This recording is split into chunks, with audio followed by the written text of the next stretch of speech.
Hello, welcome to a new video. If you are new here, my name is Amandine. I've been living in Singapore for 3 years, and on this channel I like to share anything that's happening in Singapore. Today I want to share about my research that I made to become a Singaporean PR, as it's my goal for 2023. What's a Singaporean permanent resident?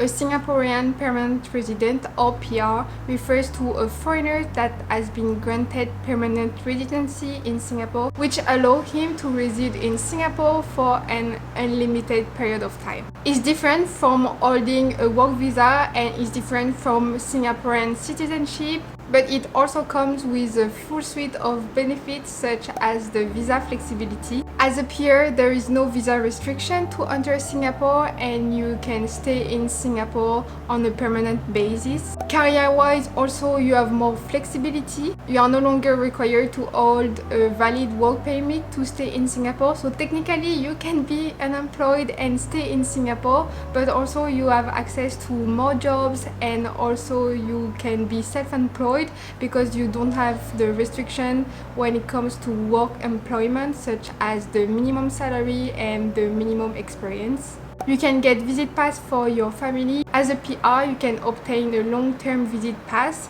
for your family so that they can stay for a longer period of time when they are visiting you in Singapore. You get education priority for your children, so if you have kids and you wanted them to stay in public school in Singapore, as a PR they will get priorities and also subsidies. You will start participating in your CPF. You will start benefiting from the Central Provident Fund, CPF, which is kind of the pension scheme in Singapore. Every month you and your employer will contribute to this fund, and it's accessible to buy a house, for medical bills, and of course when you retire. Being a PR could be your opportunity to buy in Singapore with some property ownership perks such as lower stamp duties, but also, as mentioned, you can use your CPF to offset home loan payments. And finally, getting your PR is the first step towards Singapore citizenship if it's something that you want. Of course, there are many other benefits, as a lot of things are eased when you are becoming a permanent resident in Singapore, but I also want you to be aware of some downside and obligation that comes with it. I mentioned the fact that you have to contribute to your CPS funds, but also for males, depending on the age criteria, you might have to enroll to the national service, or your kids will have to enroll to the national service. Now, who can apply to Singapore PR? A foreign investor, a work pass holder, a student, or if you have family ties in Singapore. If you check those criteria, then you can go ahead and apply. Everything is on the ICA website, ICA being the Immigration and Checkpoints Authority in Singapore. Even if the PR application is kind of a black box, meaning that you don't know why you got approved or rejected, there are still few things that they are taking into account, and I'm going to quote them. ICA consider factors such as individuals' family ties to Singaporeans,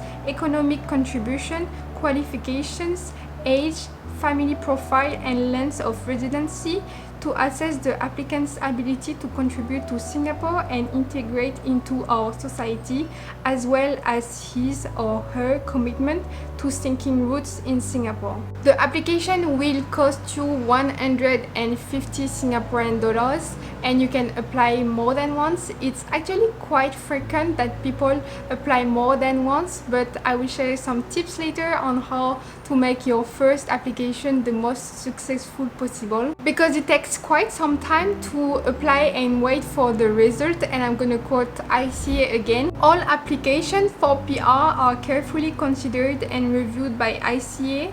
Generally, PR applications take about 6 months to process, provided all the required documents are submitted. Depending on the complexity of the case, some application may take more than 6 months to process. From my experience hearing stories about people who have been approved and rejected, it rarely takes less than 6 months. Usually it's more near like 1 year mark. And if you receive an answer before like 3 months, usually it's a bad news, because it means that they didn't spend much time on your case. One thing to mention also is that you might choose to go through an agency to facilitate your PR application. There is really no such a need, and the service provided is usually quite expensive, By curiosity, I went to a first appointment with one of those agencies. You can get a free consultation if you are interested. I wanted to know what they would provide and also how much it will cost. The one I consulted was offering $4,000 so that they can process my application to ICA. But actually ICA has no affiliation with any kind of agency, so I would just advise, at least the first time, you can try it yourself. It really doesn't mean that if you go through an agency you have higher chance of success. Now that you know a bit more about the process, let me share some tips that I will use also for my application. Tips number 1, done it well, do it once. Before you apply, ICA has not much information, so you are like a blank paper, and when you apply for the first time they will fill in the blank that are really hard to modify later on. That's why it's better that you focus your time and energy on doing the first best application you can instead of trying to proceed as fast as you can. Tips number 2, there is a best profile. If you can match one of those profiles, you might have more chance in your application. Apply while you are below 30. If you are a couple with children or you are young and single, those criteria can be easily explained by the aging of the population in Singapore. You have better chances also if you have family ties in Singapore, and career-wise, higher your salary the better. Tips number 3, get all the documents early.